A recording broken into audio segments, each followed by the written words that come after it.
Kita masuk ke segmen Kompas Bisnis Saudara bersama saya Bremana Tenaya. Nama perusahaan Syangkara Fortuna Nusantara muncul dalam keterbukaan informasi di Bursa Efek Indonesia alias BEI.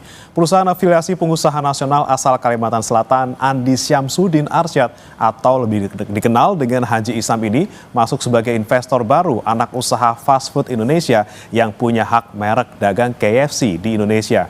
Sebagai informasi saudara, FFI atau kita sebut dengan kode saham FAST, ini adalah perusahaan yang bergerak di bidang makanan dan juga restoran. Perusahaan ini mulai komersil pada tahun 1979 dan punya kantor pusat di Jalan MT Haryono, Jakarta. Nah, sampai 31 Desember 2024, FAST ini mengoperasikan 762 gerai restoran. Kemudian bagaimana detailnya? Kita akan ke data selanjutnya. Kami masih memakai sumber keterbukaan informasi perusahaan di Bursa Efek Indonesia, saudara. Ini Syangkara Fortuna Nusantara atau disingkat SFN akan mengakuisisi saham PT Jagonya Ayam milik Fast Food Indonesia. Jumlahnya adalah 41.877 unit seri A. Jumlah ini setara dengan 15% dari total saham yang diterbitkan oleh PT Jagonya Ayam Indonesia atau JAI. Nilai akuisisi yang dikeluarkan oleh perusahaan afiliasi Haji Isam ini adalah 54,44 miliar rupiah. Kalau kata perusahaan, rencana transaksi ini merupakan bagian dari strategi untuk mendukung ekspansi dan juga operasional Jagonya Ayam Indonesia. Lewat penguatan pendanaan, kemudian percepatan proyek strategis, serta peningkatan efisiensi dan juga fleksibilitas usaha. Namun katanya perusahaan tetap menjaga keselarasan visi dan arah strategis sebagai pengendali. Tapi kenapa kemudian sampai ada investor baru yang masuk? Bagaimana kinerja perusahaan selama ini? Kita ke data berikutnya. Kita akan ke laporan pendapatan induk KFC, saudara, yang mencatat bahwa selama periode 2020 hingga 2024, pendapatan cenderung turun yang secara tingkat pertumbuhan tahunan gabungan ini negatif sampai 0,18%. Rugi tahun ini berjalan perusahaan mencapai ataupun sampai 2024, ini juga dalam tren yang berfluktuatif. Nah, selama periode tersebut, saudara, ini masih tercatat KFC belum ada labanya gitu ya. Data kerugiannya ada di grafis ini, saudara. Di tahun 2020 di angka 377,18 miliar rupiah. Kemudian turun di 2021 menjadi 300,6 miliar rupiah. Di tahun 2022 ini sempat turun lagi agak signifikan, saudara, di 77,4 miliar rupiah. Namun di tahun 2023 ini langsung melonjak luar biasa, bahkan melebihi di data tahun 2020 yaitu mencapai 415,6 miliar rupiah. Terakhir di tahun 2024 ini kerugiannya bahkan bisa hampir 2 kali lipatnya, yaitu di 796,7 miliar rupiah. Kita ke data berikutnya, saudara. Kita akan bicara terkait dengan saham fast food Indonesia atau KFC yang berada di performa paling tinggi itu pada tahun 2020. Tepatnya kita ambil data di tanggal 13 Juli 2020, itu harganya masih 930 gitu, saudara. Tapi kemudian dalam 5 tahun terakhir, kita tarik langsung ke 2025, saudara. Grafisnya juga kita lihat kecenderungannya turun. Ini seiring dengan kinerja perusahaan yang merugi. Kalau kita lihat kemarin harga di hari Kamis, saudara, saham fast food Indonesia di tanggal 7, saudara, di tanggal 7 362 per unit, atau sebenarnya agak lumayan naik sebenarnya kalau kita bandingkan di posisi terendah di 159 per unit. Nah, naiknya saham FAST ini juga seiring dengan kejelasan aksi korporasi atau divestasi saham ke perusahaan afiliasi Haji Isam. Nah, kemudian pertanyaan, saudara, ini siapa sebenarnya Syangkara Fortuna Nusantara? Kita ke data berikutnya. PT Syangkara Fortuna Nusantara atau SFN, saudara, ini berdiri di tahun 2024, yaitu anak Haji Isam yang merupakan afiliasi Haji Isam, punya porsi saham Syangkara Fortuna Nusantara sampai dengan 45%. Liana Saputri. Kemudian ada juga putra Rizky Bustaman yang merupakan menantu dari Haji Isam, ini juga punya 45% saham. Sisanya 10% dimiliki oleh Bani Aditya Suni Semiarso sebesar 10%. Nah, kalau data dari keterbukaan informasi setebal 54 halaman di Bursa Efek Indonesia, saudara, ada pertimbangan makroekonomi atas aksi korporasi ini, yaitu perkiraan pertumbuhan ekonomi yang terjaga dan ditopang oleh penyelesaian berbagai proyek strategis nasional atau PSN dan investasi swasta didukung insentif dari pemerintah. Seharusnya inilah yang akan kami bahas pada Kompas Bisnis kali ini, tapi jangan kemana-mana saudara, kita akan ke pembahasannya setelah jeda berikut ini. Tetap bersama kami di Kompas Bisnis.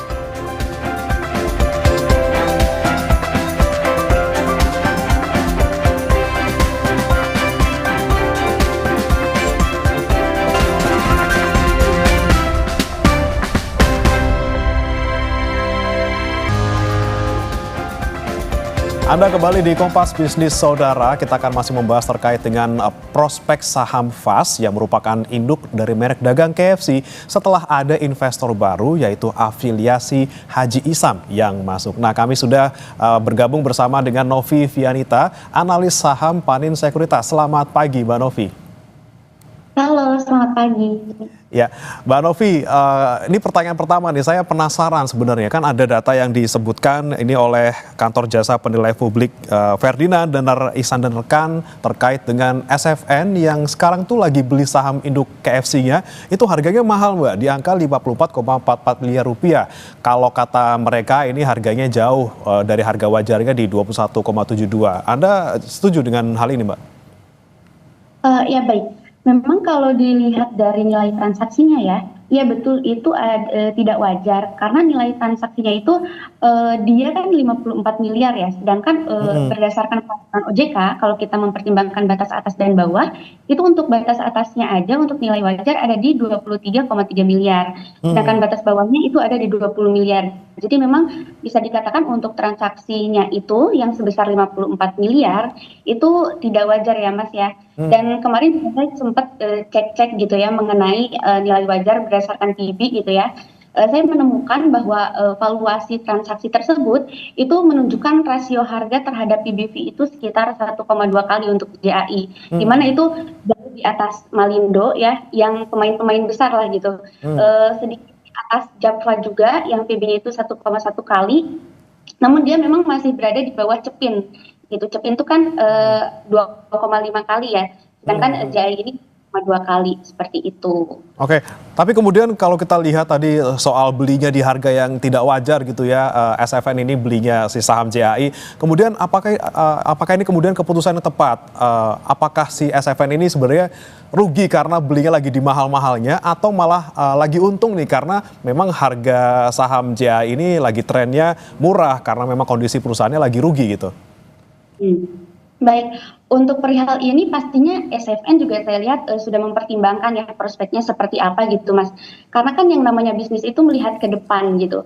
Terlebih seperti yang saya kemarin saya sempat cari-cari tahu gitu ya, kalau bisnis SFN sendiri kan itu di perdagangan daging ayam dan juga olahan ayam. Sedangkan untuk JAI dia itu lebih terintegrasi Mas. Jadi dia selain dia tuh mulai dari memproduksi pakan, terus juga penetasan, pembesaran, pemotongan, bahkan sampai pengolahan daging ayam, itu tuh kan terintegrasi bisnisnya. Jadi saya berasumsi bahwa SFN ini tuh nanti ada potensi akan memanfaatkan posisinya agar dia bisa dapat pasokan ayam dari JAI seperti itu. Jadi meskipun kelihatannya memang transaksinya itu tidak wajar, tapi pastinya SFN ini juga mempertimbangkan prospek ke depannya gitu. Karena JAI ini kan juga bisnis di bawah atau anak usahanya KFC ya. Jadi dia punya rantai bisnis yang kuat gitu. Jadi itu juga pasti jadi pertimbangan untuk SFN masuk dan membeli saham JAI dari KFC seperti itu. Oke, ada potensi memanfaatkan efisiensi gitu ya Mbak ya, karena memang lini bisnisnya bisa saling mendukung gitu ya. Tapi kalau Anda melihat Mbak Novi, ketika kondisi industri F&B yang lagi kurang baik nih sepertinya ya, apakah keputusan pembelian saham SFN ini riskan gitu loh Mbak, apalagi di tengah saat ini pelemahan daya beli masyarakat, kemudian juga ada isu boykot yang melanda brand ini seperti itu. Ya, pertama saya bisa bilang kalau keputusan SFN ini memang cukup berani ya untuk membeli saham di tengah industri F&B yang lagi menghadapi banyak tantangan. Tapi sebenarnya balik lagi ke SNF-nya ya. Kalau ternyata asumsi di awal tadi benar, kalau ternyata SNF memanfaatkan posisinya untuk bisa mendapatkan ayam dari JAI, itu berarti prospeknya bagus gitu ke depannya. Karena kan bisnisnya sendiri tadi kita sudah bicarakan bahwa dia fokusnya ke perdagangan ayam, jadi dia tidak ada peternakan, dan dengan ini dia bisa dapat potensi pasokan ayam dari JAI atau bahkan dia memasok daging ke KFC gitu, karena kan kita tahu bahwa KFC masih banyak sekali atau kurang lah gitu untuk pasokan dagingnya gitu. Oke, jadi ada itu tadi ya Mbak, sekali lagi terkait dengan potensi adanya efisiensi dalam rantai pasokan ayam gitu ya. Kemudian Mbak Novi, yang kami cermati juga yang menarik tadi sempat disampaikan juga di segmen sebelumnya terkait dengan saham PT FAS ini yang melambung di tanggal 4 Juni. Itu ketika memang kemudian ada kabar pembelian saham JAI oleh SFN. Jadi yang sebelumnya ini di angka sekitar 280-an, kemudian di tanggal 4 Juli ketika kita dengar kabar itu naik tuh jadi di atas 300. Bahkan sampai dengan hari ini terakhir juga masih di 300 atas gitu Mbak. Bagaimana kemudian Anda melihat ini, memang apakah dampaknya positif bagi FAS dalam segi harga sahamnya gitu ya, dan efeknya akan kira-kira berapa lama sih Mbak? Kalau ngomongin efek, kita bisa ambil contoh setelah penguatan kemarin ya, itu kan menguat cukup signifikan 24,46% di 4 Juli lalu ya, di hari Jumat. Dan ternyata singkat banget karena di hari Seninnya itu ternyata dia walaupun menguat tapi closing price-nya itu masih ada atau ditutup melemah dibanding opening price-nya di hari Senin gitu, dan ternyata di Selasa sampai Rabu juga masih melanjutkan pelemahan. Jadi memang biasanya kalau terkait dengan momentum gitu ya, aksi korporasi seperti ini biasanya singkat sih Mas untuk efeknya ya. Itu bisa ada yang mingguan atau bahkan juga di bawah 1 minggu seperti itu. Nah tapi kalau misalkan nih kita mau lihat dari POV fundamental, kira-kira efeknya bakalan kayak gimana, berapa lama, itu juga butuh waktu, apalagi kalau untuk fundamental ini, karena kan kalau fundamental kita lihat ke depan ya, dan untuk pembangunan tempat produksinya saja sekarang tuh masih dalam proses, jadi at least mungkin kita butuh 1 sampai 2 tahun untuk bisa lihat efeknya kayak gimana gitu kalau dari POV fundamental. Cuman kalau dari segi harga ya itu biasanya sih singkat ya, mainnya momentum kalau kayak gini. Dan tadi juga saya sempat lihat chartnya untuk FAS ini itu udah tembus MA5 ya gitu, dan ada gap juga kan dari hari Kamis ke Jumat, jadi ada potensi tuh nanti itu akan ada penutupan gap tersebut, cuman ya belum tahu kapannya ya itu akan ditutup seperti itu Mas. Nah, tapi kemudian yang paling penting nih bagi investor ataupun trader misalnya yang kemudian melihat tren positif terakhir ini walaupun tidak terlalu masih fluktuatif gitu ya. Apa ini bisa jadi cukup pertimbangan gitu Mbak untuk beli saham FAS atau justru harus waspada karena takutnya tadi gitu ya efeknya hanya sementara, singkat, malah nanti nyangkut di atas gitu. Kalau untuk trader mungkin ini boleh ya bisa dipertimbangkan, tapi untuk investor karena jangka panjang better wait and see sih Mas, karena kondisi company saya tuh lihat kemarin cek laporan keuangannya itu masih rugi per kuartal 1 2025. Cuman memang saya mengapresiasi ya kinerja FAS ini karena dia walaupun rugi tapi ruginya tuh improve. Dari kuartal pertama 2024 dia tuh masih mencatatkan kerugian sekitar 196 miliar tapi improve ke minus 37 miliar di kuartal pertama ini, dan dia juga mencatatkan penjualan yang tumbuh walaupun sebenarnya tipis sih 1,8% year on year ya, sehingga untuk 2025 ini saya sendiri masih memandang netral ya untuk FAS di tengah industri F&B yang masih banyak tekanan gitu ya, khususnya untuk food service yang masih tertekan karena pelemahan daya beli, terus juga perubahan preferensi. Dan kalau kita lihat pitnya Mas,